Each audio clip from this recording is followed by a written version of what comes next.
the story of Abu Bakr radiallahu anhu. Many businessmen have lived on this earth, and Abu Bakr radiallahu anhu, in fact, he was very skinny, and he even mentions to the Prophet sallallahu alaihi wasallam that, whenever he ties his izar, his lower garment, it would slip down. He was very skinny and, in that stature. But subhanallah, his iman is like, you weigh it to like the weight of all these different believers radiyallahu ta'ala anhu. He is a Siddiq radiyallahu ta'ala anhu, and it's Islam that changed him, and indeed Islam can change you. And so that just takes you to place your heart and submit completely to Allah subhanahu wa ta'ala and focus on your worship of Allah throughout these days, and inshallah ta'ala it will launch you into the upcoming year as your iman gets stronger and stronger, inshallah ta'ala. Today our topic is about fasting. The Prophet ﷺ said, "Sumu tasihhu." Fast and you will become healthy. Now, we have big goals in our lives, right? We have big goals and we want to do this and we want to do that. But for a lot of people, they actually don't focus on their health. Right? What they'll focus on is their goals, but in the morning they're just too tired to go out and achieve their goals. Or they might say, hey, you know what, I want to pray Qiyamul Layl, I want to pray Taraweeh. But and this will happen in Ramadan, they'll start to get very tired. Usually in the middle 10 days of Ramadan, their energy just gets zapped away from them. And now I ask you this question, when it comes to food, is the food supposed to be nourishing or is it supposed to zap our energy away? I remember once at a lecture, one of the announcers was saying that we will break for a 10-minute refreshment break to get refreshments. And I thought to myself, how refreshing are these refreshments? If you look at like a sloppy donut, right? A donut that has all this cream on it and so on, and you look at these sodas that we're drinking, now if you ate that and drank that, would you be refreshed? Okay? Would you be refreshed? And the answer is no, you're not being refreshed. After you eat it, you just feel terrible because you're not eating from those natural things that Allah subhanahu wa ta'ala gave. Now in fasting is designed by Allah subhanahu wa ta'ala to make you stronger. It's designed to make you stronger. Allah subhanahu wa ta'ala says, Ya ayyuhalladhina amanu كتب عليكم الصيام كما كتب على الذين من قبلكم. Allah subhanahu wa ta'ala says, O you who believe, fasting has been prescribed for you as it was prescribed for those before you, that perhaps you would find taqwa, or that you would have taqwa.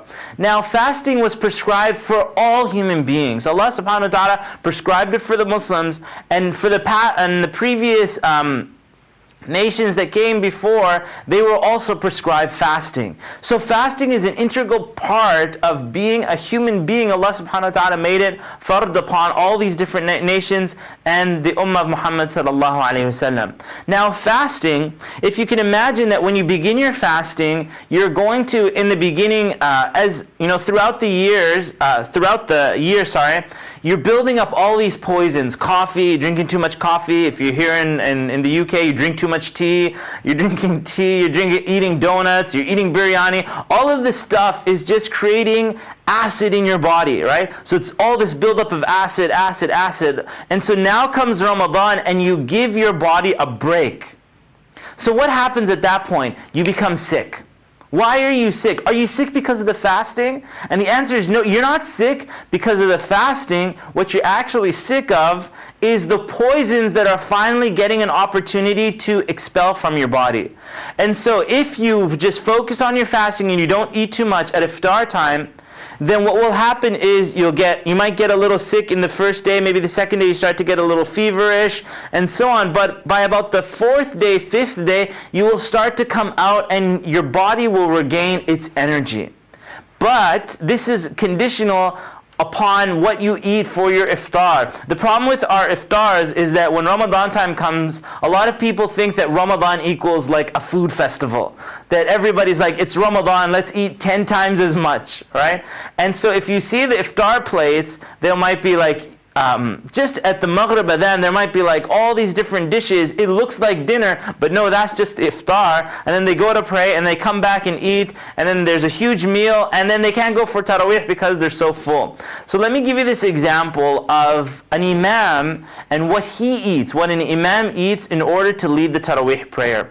An imam leading tarawih prayer, if he eats too much at the iftar time, it actually will start to bubble up to his neck and will choke him, and he will not be able to lead the tarawih prayer. He won't be able to lead it. And so if you've ever invited an imam to your prayer and he has to lead tarawih afterwards, this is what will happen. You'll invite him to eat, and he'll say, no, inshallah ta'ala, I'll just take this little food. Because he can't physically eat more than that. He can't survive tarawih like that. The reason that I'm saying this to you is because neither can you. If you're not leading tarawih, but yet you eat a huge meal, you will not be able to survive tarawih. You might be able to force yourself in the first few days of Ramadan, but then after that, you're going to collapse. And the acid is just going to overtake you. Meaning that, remember what I said, that as these 5 days go by, you should start to get out of, the acid is cleaned out. By about the 5th day, you should be alright. And you should be getting stronger and stronger and stronger throughout the month. If you are overeating at suhoor time and overeating at iftar time, if you keep doing that, then you're not going to come out of it. You're not going to come out of the poison part on the 5th day. In fact, by about the 15th of Ramadan, you'll still be tired, you'll still be exhausted, and you won't be able to do anything. Mark my words, that if it's about the 12th of Ramadan, the 15th of Ramadan, and you're still exhausted, if you're still exhausted, then mark my words that your iftar is too big. You're eating too much at iftar time, and you might be eating too much at suhoor time, or in fact, you might be even skipping suhoor. The Prophet ﷺ said, specifically about suhoor, the Prophet ﷺ said that a person should partake in suhoor. Inna fi suhoori barakah. That indeed, that there's suhoor, in suhoor, that's like the sahri, in the morning meal before the fajr time comes in, that there's barakah in that. So taking a light meal at that time, you sit down, you eat some dates, drink some water, it gives you that energy through the day as your body starts to clean out these poisons. If you don't do this, and you don't focus on making your iftar meals smaller, making your suhoor meals smaller, and focus on getting these poisons out of your body, if you don't focus on it, then what's going to happen is that you're going to spend the Ramadan sleeping.